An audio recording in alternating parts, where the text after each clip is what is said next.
Hi! Hello! నమస్తే. Welcome back to iDream media. ఈరోజు మీరెంతో కాలంగా వెయిట్ చేస్తూ కావాలి అంటున్న ఈబీ5 ఎక్స్‌పర్ట్ అయిన మన అడ్వకేట్ ఆయిచా మల్లెల గారు మనతో ఉన్నారు.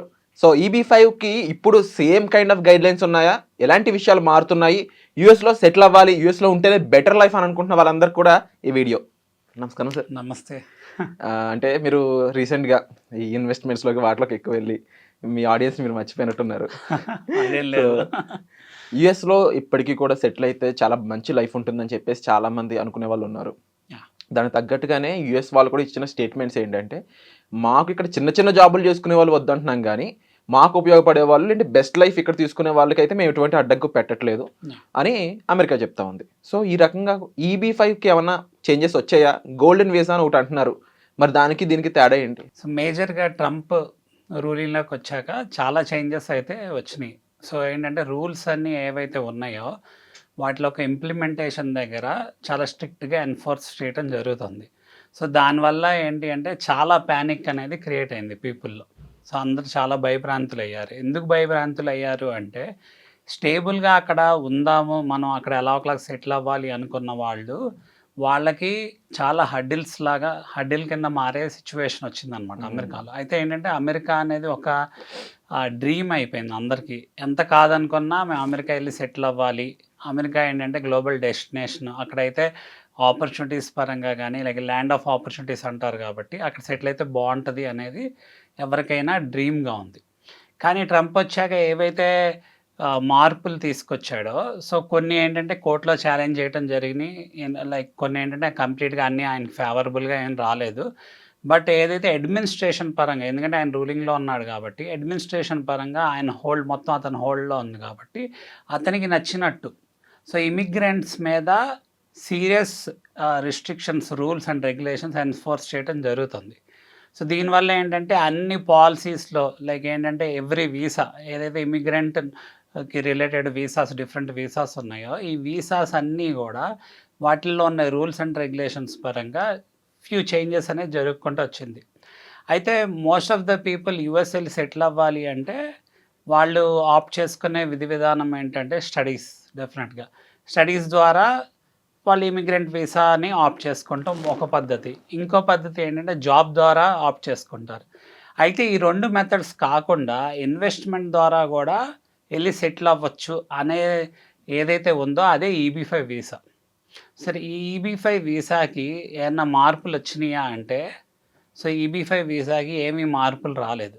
ఎందుకంటే చాలా స్టేబుల్‌గా ఉంది ఈబీ5 వీసా. ఈబీ5 వీసా ఒక లా అనేది కాంగ్రెస్‌లో పాస్ అవ్వటం వల్ల, దాని లెజిస్లేషన్ అనేది స్ట్రాంగ్‌గా ఉండటం వల్ల, దానికి ఏమీ ఎఫెక్ట్ అనేది పడలేదు. సో ఈబీ5 లా అనేది 2027 వరకు అలానే బానే ఉంది. దానికేమి ఇబ్బంది లేదు. తర్వాత మారొచ్చా? సో తర్వాత ఏంటి అంటే దాన్ని రెన్యూ చేయాలి. సో ఏంటంటే 2027 తర్వాత యూజువల్‌గా రెన్యూ చేస్తారు. రెన్యూ చేసినప్పుడు అప్పుడు ఆ లా మళ్ళీ పాస్ అవ్వాలి కాంగ్రెస్‌లో. సో పాస్ అయినప్పుడు దానికేమన్నా మోడిఫికేషన్స్ తీసుకొచ్చారా లేదా అనేది అప్పుడు దాని ప్రకారం యాక్ట్ అయింది. మోస్ట్‌లీ ఎలాంటి చేంజెస్ రావచ్చు సార్? సో యూజువల్‌గా అయితే లాస్ట్ టైమ్ ఏమైంది అంటే అంతకుముందు లా ఎప్పుడైతే ఎక్స్‌పైర్ అయిపోయిందో, సో 2020 తర్వాత అప్పుడు ఏమి తీసుకొచ్చారు అంటే ఇంతకుముందు $500,000 ఉండేది. హుహు. ఇప్పుడేంటంటే $800,000 అయింది ఇన్వెస్ట్‌మెంట్. అంటే హుహు. ఇన్వెస్ట్‌మెంట్ అనేది పెరిగింది. సో నెక్స్ట్ అసలు అది రెన్యూ చేస్తారా లేదా అనేది ఈ గవర్నమెంట్ ముందుకు ఎలా తీసుకెళ్ళిద్ది. అంటే ఈబీ5 పాలసీని రెన్యూ చేస్తదా లేదా అనేది చూడాలి. ఒకవేళ రెన్యూ చేస్తే డెఫినెట్‌గా దానొక్క ప్రైస్ ఇంక్రీజ్ చేసే అవకాశం ఉంటది. అలాగే ఆయన ఏం చేశాడు అంటే గోల్డ్ కార్డ్ అని చెప్పేసి హ్మ్. ఒక ఆప్షన్ తీసుకొచ్చాడు. Gold card visa. సో ఈబీ5కి గోల్డ్ కార్డ్ వీసాకి ఏంటి కంపారిజన్ అంటే 2 డిఫరెంట్ థింగ్స్ యాక్చువల్‌గా. So most of the people డబ్బులున్నోళ్ళు ఎవరైనా ఈబీ5 ప్రిఫర్ చేస్తారు. So gold okay. Card visa prefer చేయాల్సిన హ్మ్. సిట్యుయేషన్ ఎవరికీ లేదు. ఎందుకు లేదు అంటే ఫస్ట్ వచ్చేసి గోల్డ్ కార్డ్ వీసా వచ్చేసి 5,000,000 ఉంటదని చెప్పి ఆయన అనౌన్స్ చేశాడు. హ్మ్. లేదా 5,000,000 పైన 10,000,000 కూడా ఉండొచ్చు అని అబ్బో! చెప్పాడు. ఇప్పుడొచ్చేసి ప్రాక్టికల్ ఇంప్లిమెంటేషన్‌లోకొచ్చేసరికి 1,000,000 అండ్ 2,000,000 కంపెనీస్‌కైతే 2,000,000 అలా కట్టాలి. లేదు ఇండివిడ్యువల్‌కైతే 1,000,000 కట్టాలి. సో, ఈ గోల్డ్ కార్డ్ వీసా ఏంటంటే direct entry into the country so, అని చెప్తున్నాడు. సో, బట్ ఏమవుతుంది అంటే మీకు గ్రీన్ కార్డ్ రావాలి అంటే ఒక లెజిస్లేషన్ అనేది పాస్ అయ్యి ఉండాలి ఓకే. డెఫినెట్‌గా. మళ్ళీ ఈ గోల్డ్ కార్డ్ వీసాలో ఏదైతే 1 మిలియన్ పే చేస్తున్నారో ఆ డబ్బులు అనేది తిరిగి రావు. అదేంటంటే ఒక గవర్నమెంట్‌కి డొనేషన్ ఇచ్చినట్టు అవుతుంది. ఈబీ5లో అలా కాదు. ఏదైతే $800,000 ఇన్వెస్ట్ చేస్తున్నారో ఆ $800,000 మళ్ళీ వెనక్కొచ్చే అవకాశం ఉంటుందన్నమాట. ఎందుకంటే అదొక ఇన్వెస్ట్‌మెంట్ లాగా కన్సిడర్ చేస్తాం జరిగిద్ది కాదు.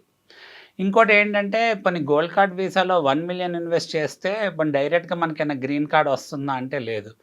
సో అది మళ్ళీ తీసుకెళ్ళి ఈబీ1, ఈబీ2 కేటగిరీస్‌లో దాన్ని సింక్ చేయటం జరుగుతుంది. అదే గోల్డెన్ అనేది ఈబీ5 కన్నా పెద్దదని కదా అనుకునేది అందరూ. అలా అని కాదు. సో ఇక్కడ ఏమవుతుంది అంటే యూజువల్‌గా గోల్డ్ కార్డ్ వీసా అనేది direct entry into the company. అంటే కంట్రీ ఓకే. ఎటువంటి డిలే లేకుండా అంటే సింగిల్ షాట్‌లో డబ్బులు కట్టేసి కంట్రీలోకి వెళ్ళి సెటిల్ అవ్వచ్చు అనుకున్నారు. కానీ ఏమవుతుంది, ఎంట్రీ అయితే ఉంటది. కాకపోతే ప్రాబ్లమ్ ఏంటి అంటే మీకు గ్రీన్ కార్డ్ రావాలి అంటే ఇప్పుడు ఈబీ1, ఈబీ2, ఈబీ3 కేటగిరీస్ ఇలా ఉంటాయి కదా! ఈ కేటగిరీస్ అన్నిటికి వెయిటింగ్ లిస్ట్స్ ఉన్నాయి. ఎస్పెషల్లీ ఇండియన్స్‌కి అయితే చాలా వెయిటింగ్ లిస్ట్ ఉంటది. ఎందుకు వెయిటింగ్ లిస్ట్ ఉందంటే ఈ కేటగిరీస్‌లో మనాళ్ళు ఎళ్లి ఆల్రెడీ ఫైల్ చేసిన వాళ్ళందరూ మోస్ట్‌లీ ఈ కేటగిరీస్‌లో పడతారు. లైక్ ఈబీ1 కేటగిరీ అంటేనేమో ఔట్ స్టాండింగ్ కేటగిరీ అన్నమాట. సో అలానే ఈబీ2, ఈబీ3 ఏమో లైక్ మనకి జాబ్ చేసుకొని సెటిల్ అయిన వాళ్ళు కానీ, లేకపోతే మాస్టర్స్ డిగ్రీ చేసి సెటిల్ అయిన వాళ్ళు కానీ, అలా లేకపోతే నేషనల్ ఇంట్రెస్ట్ వేవిఆర్ ద్వారా స్పాన్సర్ చేస్తే వీసా వచ్చిన పరిస్థితిలో కానీ స్పాన్సర్ అయిన వీసా అనమాట. వీటికి వెయిటింగ్ లిస్ట్ ఉండటం వల్ల ఏమవుతుంది అంటే స్టిల్ మళ్ళీ ఈబీ5 బెటర్ అవుతుంది. ఈబీ5కి ఏంటంటే ఇంకా కరెంట్లో ఉందన్నమాట. దానికి ఏమి వెయిటింగ్ లిస్ట్ లేదు. ప్లస్ మోర్ ఓవర్ $800,000 వెనక్కి వచ్చేస్తుంది. సో మెయిన్ పీపుల్ ఇన్వెస్ట్ చేసే వాళ్ళకి కావాల్సింది ఏంటంటే మా మనీ మాకు సెక్యూర్డ్గా ఉండాలి. సో మేము ఇన్వెస్ట్ చేస్తున్నాం, మా ఇన్వెస్ట్మెంట్ వల్ల అక్కడ బెనిఫిట్ అయ్యి ఆ ఇన్వెస్ట్మెంట్ మాకు తిరిగి రావాలి, దాంతోపాటు మాకు గ్రీన్ కార్డ్ రావాలి అనేది మోస్ట్లీ అందరూ ఎదురు చూసేది.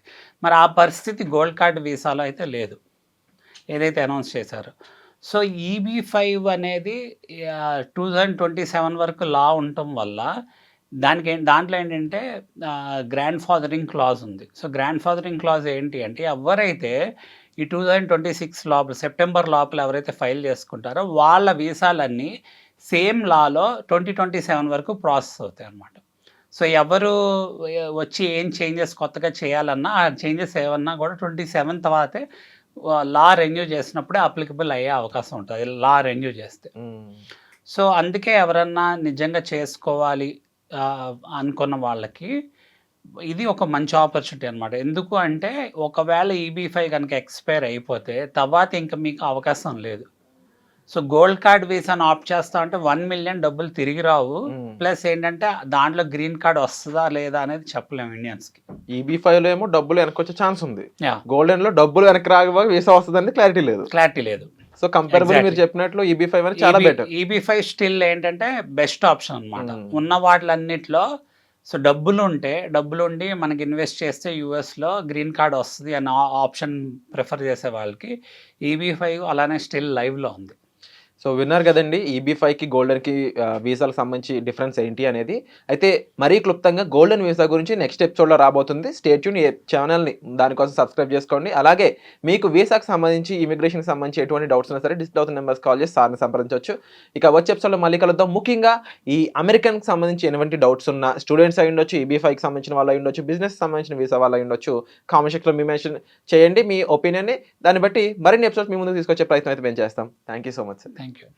And for more videos, please subscribe to iDream. Please subscribe to iDream. Please subscribe iDream. And please subscribe to iDream.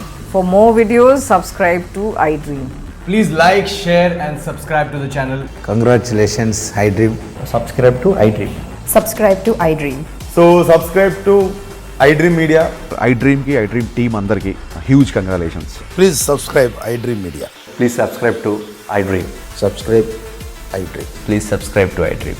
iDream అంటే నా కళల ఛానల్ను సబ్స్క్రైబ్ చేసుకున్న నోరు తిరుగుతలేదు, మీరైతే గంట గుర్తు కొట్టండి. For more such videos, please subscribe to iDream.